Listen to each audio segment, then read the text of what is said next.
All right, everyone, good afternoon. I hope everyone's doing okay. Today we are going to begin the Russian Revolution, focusing on chapter 16.3.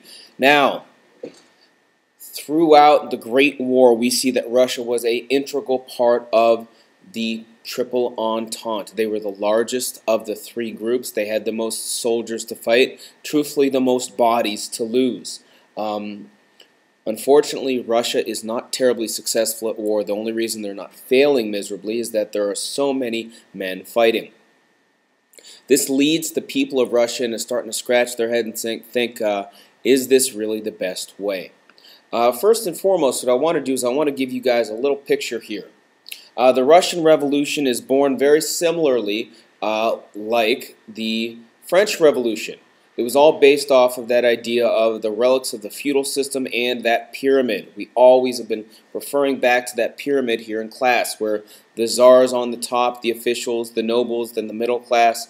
Then it's the industrial workers and the peasants on the very bottom of the pyramid. Those people down there at the bottom get very little to no respect, very little to no rights, and are treated very poorly. These are the people who wanted change within society, even though the Tsar had all the power. And we are also going to see that these people, the peasants, the industrial workers, some of the middle class, are willing to overthrow and to start a revolution. Good info to know that the fall of the Tsarist regime and the Russian Revolution put the communists in power in Russia. The Bolsheviks, who become communists, come under power by Vladimir Lenin. And these communist forces triumphed over all the anti-communist forces in Russia. First thing we're going to look at today is the background in revolution. We're going to see worker unrest and the Russian Tsar's failures in the war lead to the revolution in March of 1917. Leading the revolution specifically, what ends up happening here? The Tsar goes to war. Their loss to Japan in 1904, as well as revolutions in 1905, left the people very unhappy. But the Tsar, you can see up there in the upper right corner, was able to squash any speaking of revolutions. That is, until the Russian military suffers heavy losses during the war due to a lack of experienced leaders, inadequate weapons, and a general lack of industry. Even though Russia was the largest group of men going to war, they had the least amount of technology. This leads Tsar Nicholas II, a man who had no military experience, insist on commanding the army in the field, leaving his wife Alexandria in charge of the country. Now, the people of Russia weren't a big fan of Alexandria. The reason for that? She was German. She was actually related to the Kaiser in Germany. So was the Russian Tsar Nicholas II, but that's a story for another time. The big idea here is that many of the Russian people did not trust a Germanic Tsarina. During the military experience, over 8 million men died under the commanding of the Tsar. It was a devastating loss. One of the reasons why the Tsarist regime begins to fall is this guy here, Grigory Rasputin, a man who becomes a confidant of the Tsarina. He begins to influence her political decisions. As the king is away, the queen will play. She gets and is able to make many of the main choices for the Russian society, and Rasputin is right by her side. He's an uneducated Siberian peasant who Alexandria believes was holy.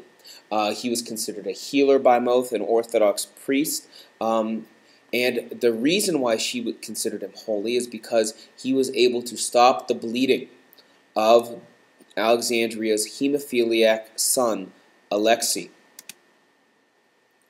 He influences the Tsarina very poorly while the Tsar is on the battlefront.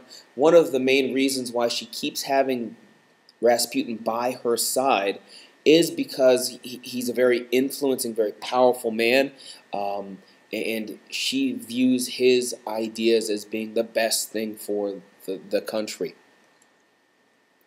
After experiencing a series of economic and military disasters, conservative aristocrats decide to assassinate Grigory Rasputin in December of 1916. This isn't just a pull the trigger kind of thing. Rasputin is first poisoned.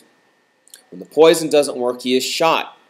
When he's not killed just yet, actually what ends up happening is they leave the body for a while. They come back, and as they attempt to move the body, Rasputin jumps up and tries strangling someone. He is thoroughly beaten, tied up, wrapped in a carpet, and thrown into a lake. It is shown that Rasputin most likely died of drowning in the freezing water of the river instead of, being poisoned or shot. But anyhow, Rasputin is now gone. In March of 1917, we see a revolution take place. The working-class women of Russia lead a series of strikes in Petrograd, shutting down all the factories in the city. This, along with the Tsar ordering soldiers to end the demonstration by using gunfire and by fighting against their own people. Many of the soldiers, though, join with the protest and refuse to fire upon the crowd. This right here leads the Tsar to lose power. The Duma, or legislative body, met and asked the Tsar to step down. Tsar Nicholas, realizing that he did not have the support of the army any longer, agreed, and the 300-year Romanov dynasty ends. All that means is he has abdicated, he has given up the throne. They leave the country, but that's it for now.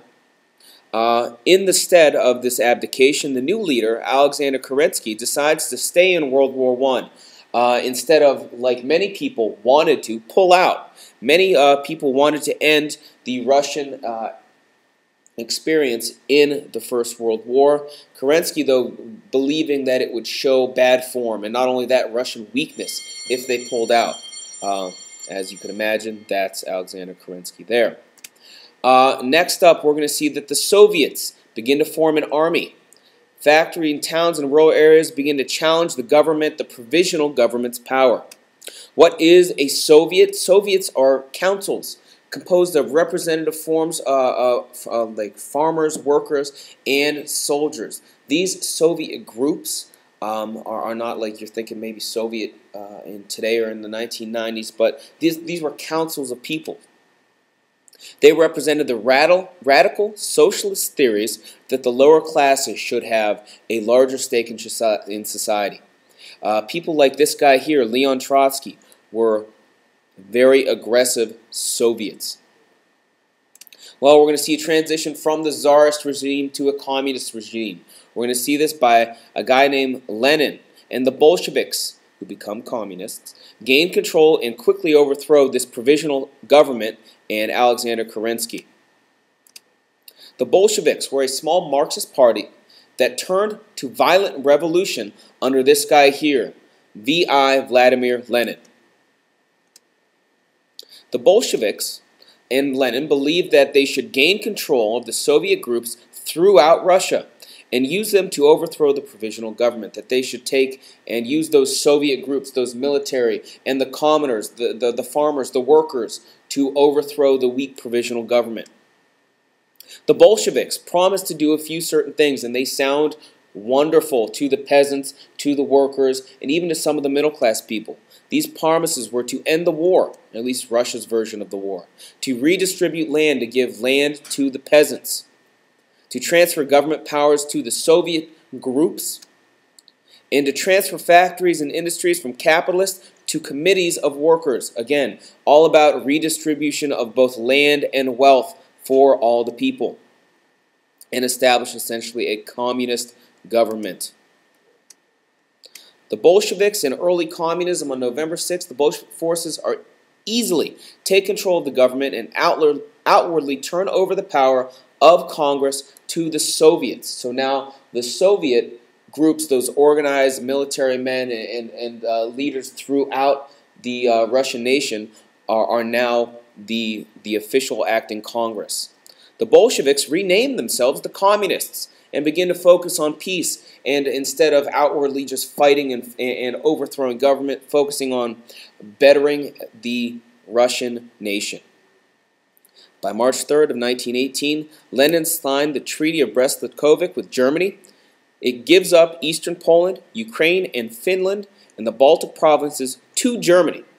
That was essentially a ceasefire on the Russian side, promising the Germans that they would no longer fight them, and in return, Russia gives some of its land to Germany. We see that a civil war begins to erupt in Russia. The Allies, the allied forces of the United States now, Great Britain and France, who were concerned about the communist takeover, sent troops into Russia saying, well, these communists have to go.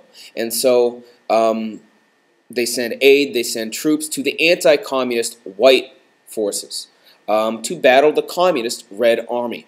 Unfortunately, it does not work. The Red Army prevails, and the first serious threat to the communists comes from Siberia, followed by the Ukrainians and the Baltic regions. But throughout all of this, we are going to see that communism and the communists prevail. The royal family at this point in time was kidnapped and imprisoned in the Ural Mountains, where they eventually were murdered. Leon Trotsky plays a major role in the Red Army's success. I seem to have typed that twice. Don't worry about it. War communism was used to ensure regular supplies to the Red Army. Again, that's very much like that whole idea of the total war here in the United States, where the government takes control over all aspects to ensure, every group is getting what they need. When it's all said and done, we see that the Romanov family has been eliminated. Literally in the Ural Mountains, they are murdered, every last one of them. The reason for this is to keep them from ever making any descendants of the Romanov family from ever making claim to the royal throne in Russia. Instead, the Bolsheviks now, the communists, same thing, are the ones in charge, and they assert their charge over the entire nation. So that was pretty much Chapter 16, Section 3. Goodbye.